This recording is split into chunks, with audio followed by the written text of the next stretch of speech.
بسم الله الرحمن الرحيم الحمد لله رب العالمين السلام عليكم ورحمة الله وبركاته عشر كينو waxa uu ku saabsan yahay classroom language waa luuqada fasalka gudihiisa lagaga dhaxlo classroom language waa luuqada fasalka dhexdiisa lagaga hadlo. Hello everyone, how are you doing? Today's video we are going to learn about classroom, so let us go together. Hello everyone, ahlan qof kasta, how are you doing? Sidee tahay xaalka ka waran? Today's videoga maanta aynu qaadanayno, we are going to learn, waxaan ku baranaynaa about classroom language, luuqada lagaga hadlo fasalka gudihiisa. So let us go together. sidaa daraadeed aynu wada soconno. Okay, number 1, stand up, istaag ama kac. Sit down, fariiso. Take your book out, buugaaga la soo bax. Open your book, buugaaga fur. buugaaga fur.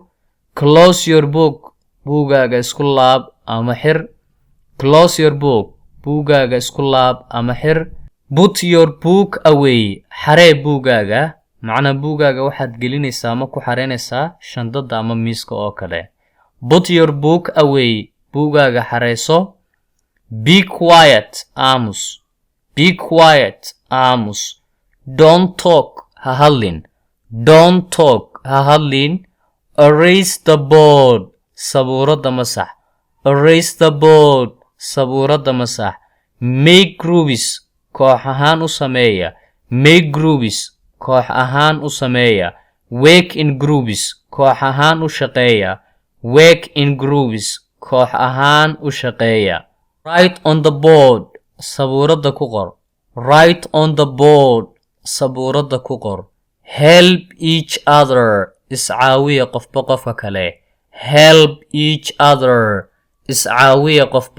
qofka kale.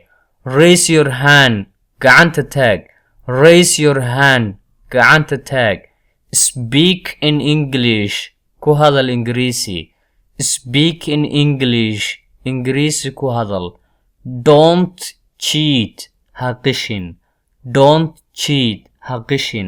macnaha markaad imtixaanka oo kale aad qishayso oo kale uu macalinku ku yiraahdo don't cheat, ha qishin. Don't sleep, ha seexan. Please continue the next part too. Okay, please don't forget to like and subscribe. Thank you for your watching. See you again. Hello everyone, for today's video we are going to learn about classroom language. Stand up. Sit down.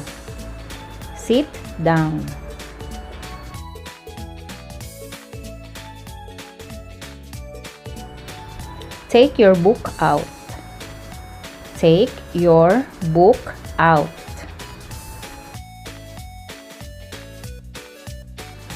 Open your book.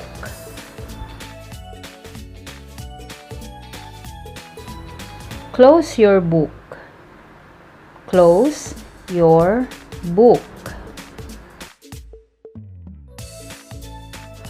Put your book away. Be quiet.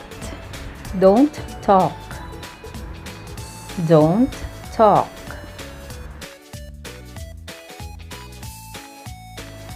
Write on the board.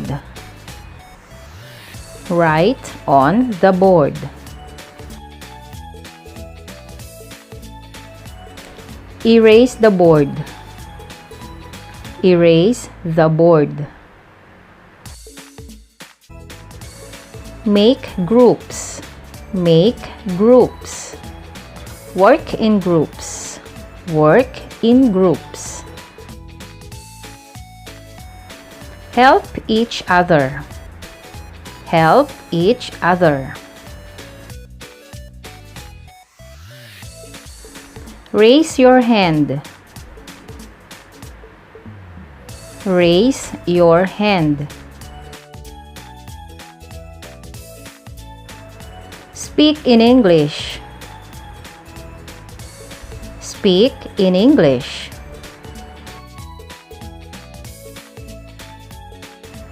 Don't cheat. Don't cheat. Don't sleep. Don't sleep.